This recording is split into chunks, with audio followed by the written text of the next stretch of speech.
Welcome back to What's Kenner French Thinking. I am your host, Elaine Mingus, and we have Kenner French here, where we're going to ask him, Kenner, what are you thinking? But we're going to talk about Kenner and how he even came into this AI world. So I want you to start very beginning. Once I was a boy, I was born as a dark swimming neck. Tell me how were you as a boy? Like, were you always interested in technology? What did your childhood look like? What did my childhood look like? Well, totally different than me being a, Amazon #1 best author for my book, ModernMillions.ai. I was very opposite. I was a crazy little kid. I liked sports. All I did was sports. I was raised in the Northwest. I live on Bainbridge Island right now in Washington State. I just was about sports. I didn't care about technology. I hated taxes. I actually hated school. I was always considered to be pretty smart, but I'd rather go, play around with my buddies, play basketball, football, soccer, whatever the sport is, instead of, spending time in school because I thought school was kind of boring. It was a little bit too simple. So, yeah, it's kind of ironic. Now here I am doing technology, lowering tax liability for business owners using artificial intelligence, especially back then when I didn't want to do anything in school. Well, I mean, I think that makes you so relatable. I think to half of people that really didn't enjoy school. I actually did enjoy school until my You high did? school years, Mm, and then I went a little off the AWOL. But yeah. it always is interesting to hear how somebody, it's not like you were this nerdy little kid who really Yeah. enjoyed, with your little like glasses with tape on it. You were somebody who was just into sports. How has sports played into, like, how you understand the world and how you understand taxes and the AI world and stuff like that? Has is there some sort of synergy between the 2? Yeah, totally.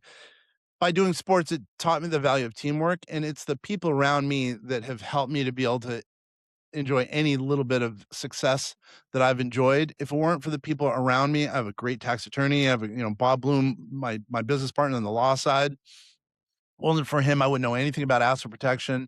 Deb Woodruff, who helps us to run the general administration of the company, our bookkeeper. I mean, without my team, there's no way I would be able to be successful if you define me as successful. So what I would say is it's all really based on sports. Without sports, there's no way I'd be doing what I'm doing today.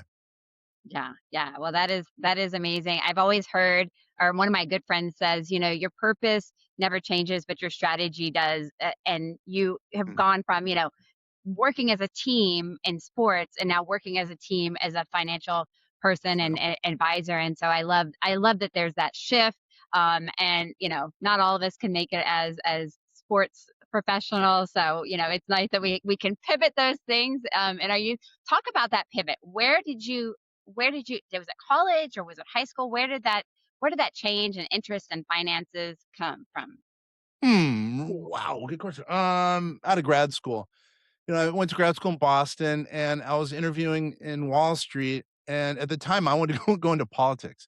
Right. So, which is crazy to think about now. I wanted to go into politics because I thought I could help the greater good, help people, you know, in wherever I was living. And then I started hearing how much money, by the way, you can make and how you can help people financially. I'm thinking, well, wait a minute. If I can help people financially towards retirement, they take the longest vacation that really they're ever gonna take, that's what I wanna do. I wanna help people take long vacations, and that's the way I look at retirement. So, I decided to kinda dovetail. So, I went from grad school to, Wall Street. It sounds selfish, but I really thought, I'm gonna help some people along the way take a long, long vacation." So, that's when I decided to make that shift. So when going back to your childhood, what was the business acumen like in your family? What was the Mm. financial acumen, IQ of your family? Like, did y'all not have long vacations or any vacations that made you really think, okay, I want to help people have vacations? How did that look? Yeah. My father was way into business, like crazy, crazy into business. All he cared about was business, working, 18-hour days on business. And that I think that showed me, well, the value of hard work, by the way, or efficient work. And it was early that I figured out that, business could help small business owners who are, the engine of society, small business owners, which he was. Then he became a big business owner. So it was really based on, his work ethic, what he was doing that showed me kind of about business. Yeah. Well, and I love, knowing who you are and how you are with your family. You learn from him what to do, but then you also learn what not to do. And I know that you're Mhm. very involved with your son, who I think is also in sports, if I'm right. Yes, yes, he is a baseball and basketball player. Yeah, good point, yeah. So, that's a really good point. I decided to have that work-life balance. I believe personally that, life isn't just about work, where my father was just about work, really about work, unbelievably so, 18-hour days. I'm not kidding, right? And That might have been the I generation because my dad is very much like that too. yeah, I think you're probably right, I think you're probably right. I instead took a 10-year time horizon where I was basically retired. I was semi-retired. I only worked a couple hours a week while I was, working with my family to no, have fun with my family. That's the best way to say it. So, I think that was beneficial. Although from a financial standpoint, oh my gosh, taking 10 years out of my prime money making years, it wasn't exactly great. But I was happy, raised my family, hung out with my kid, raised my family. It was great. Yeah, yeah. Well, I mean, there's more than one form of wealth, and having your There you go. father there for you and being a part of your Yeah, family and pouring into your wife and your son, I think is also and I think now even the new generation is really realizing that rich doesn't mean just totally. money in the bank. It means that your family spent time with you, you were able to speak and express your emotions, and so that's a really amazing thing. And then you kind of touched on, how you can how you have this work life balance.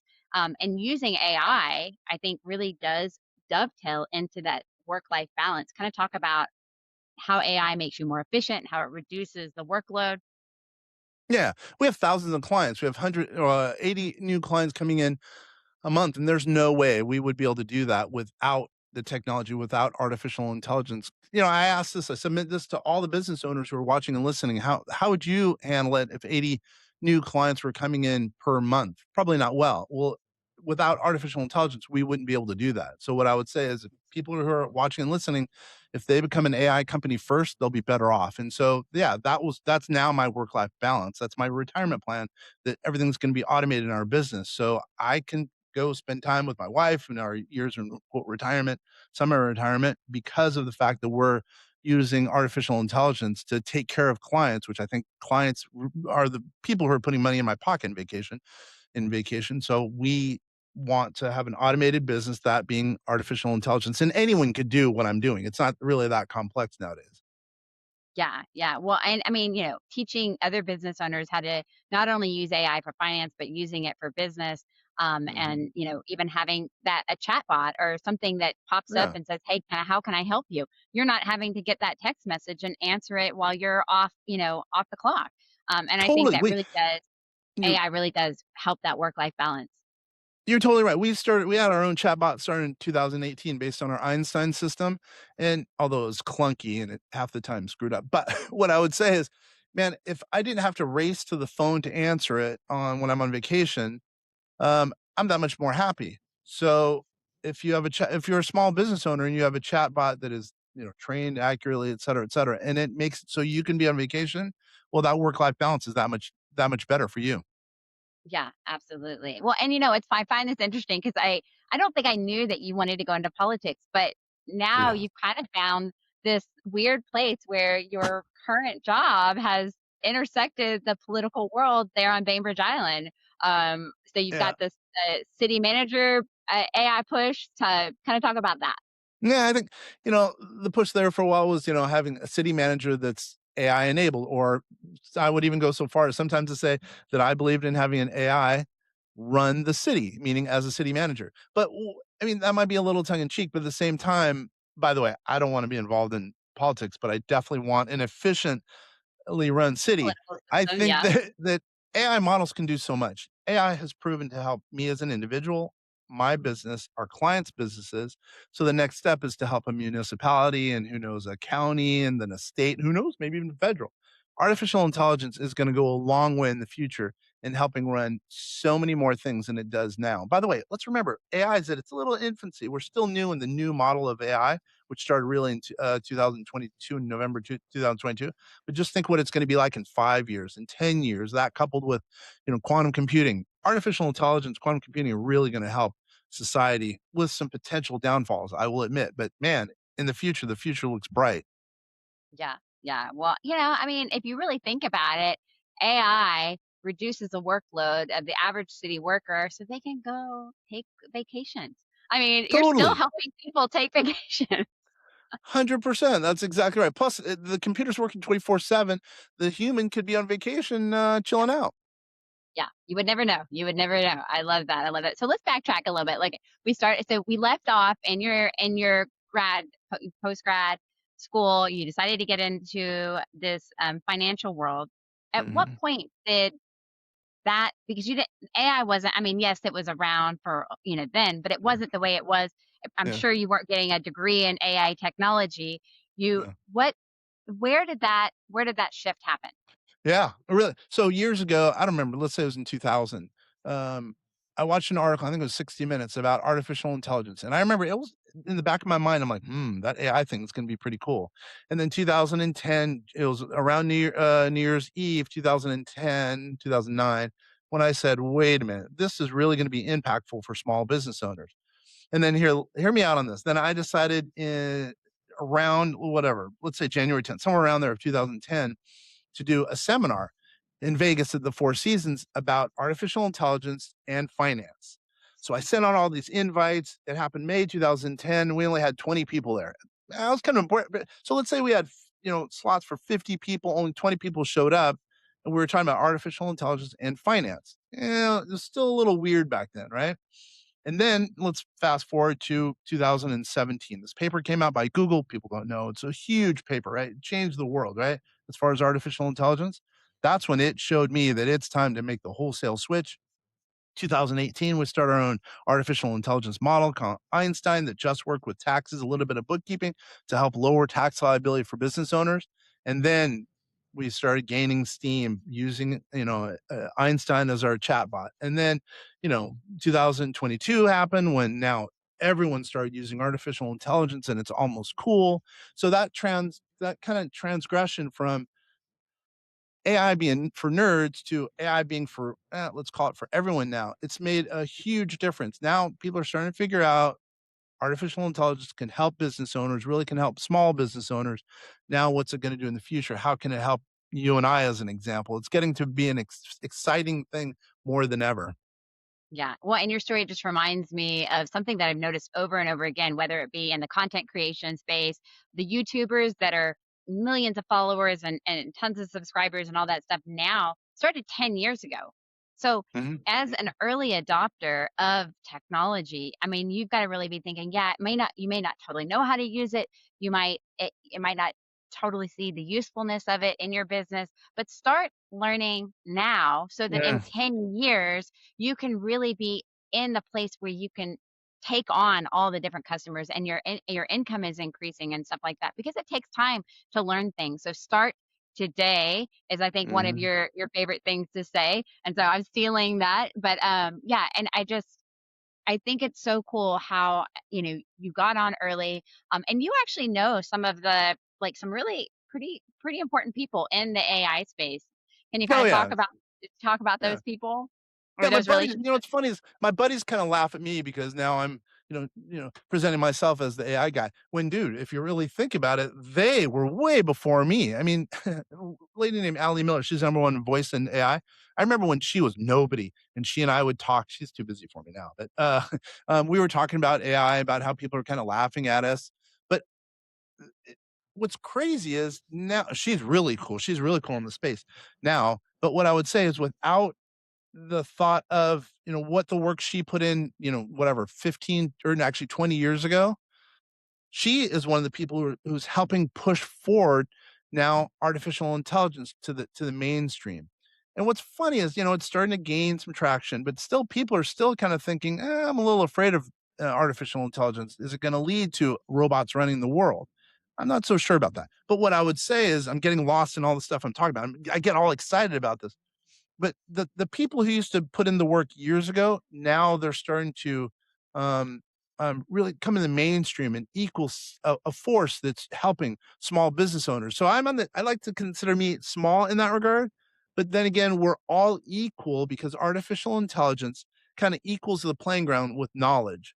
So Yeah. I guess what I'm doing is dovetailing now. I want people to realize, sure, I've been doing artificial intelligence for a long time. There's people who've been doing it way before me, but all at the same time because we have artificial intelligence at our fingertips, we're all equal when it comes to AI. My knowledge might be, I might have historical knowledge off the top of my head, but me starting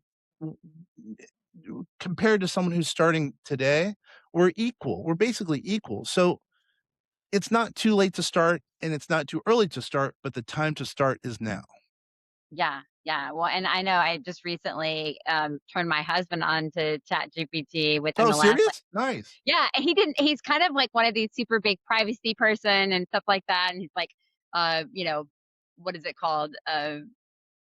De-Googled his phone and done all this stuff so that nothing can follow him, and but he started using ChatGPT, and he's actually gotten his company to start using it for their work. They do some different like microchip type of things. And Uh, it's made such a huge improvement in what uh, they're doing, and it sped up the process in a way that they didn't even realize was possible.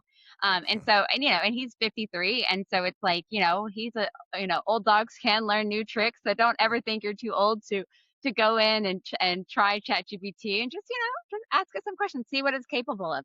And so definitely a huge fan of AI, and I'm actually really impressed that he even got on that bandwagon because that was a big jump for him. I'm So impressed. I mean, there's an example. There's a perfect example I of how know. AI can help. I mean, I don't know how big his company is, but just think about that.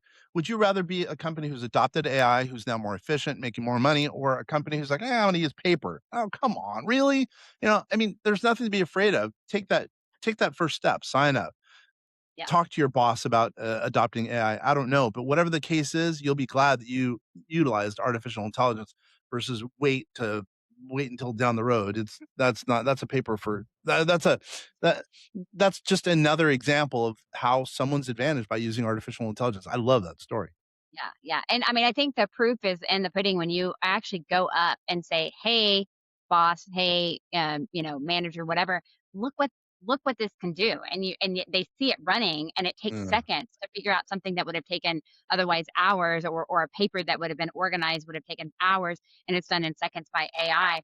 When they yeah, see that, it is like immediately, like, absolutely, like, I don't want to do that. I don't want to write another. I mean, even when I was sending yeah, out something for my master class recently for my clients. I was like, ChatGPT, write me an email with this Zoom link telling them that the seminar is in 45 minutes, and then here's the replay link. Here's write me an email. I didn't have to. I mean, I go in and edit to make it sound a little bit more like me, but other than that, like it formats everything. I don't want to have to format. Like I know what I want to say. I don't want to have to format. I like who's got time for that? So it's just such a fun tool to use because it really does reduce the workload, and the mental burnout and stress that we get from doing just really mundane tasks. So definitely get on there. So, well, thank you so much, Kenner, for showing up to this podcast. What's Kenner French thinking? Do you have any closing remarks before we close out? it's been fun. I mean, this at first you asked me about my background, and then we talked about technology. I mean, this shows like how interesting our show is. I mean, we go all over the place, talk about things that can add value to small business owner, and I think that I mean, hopefully that people are learning from this stories about artificial intelligence, ways to who knows lower tax liability, help your business to grow. I think this is just one example of yet again another fun episode with Elaine. Yeah. Well, maybe in 10 years we'll be considered the pioneers of all of this. So we're early adopters of this too. So thank you so much for joining. What's Kenner French thinking? And join us next time when we ask Kenner, what are you thinking, Kenner?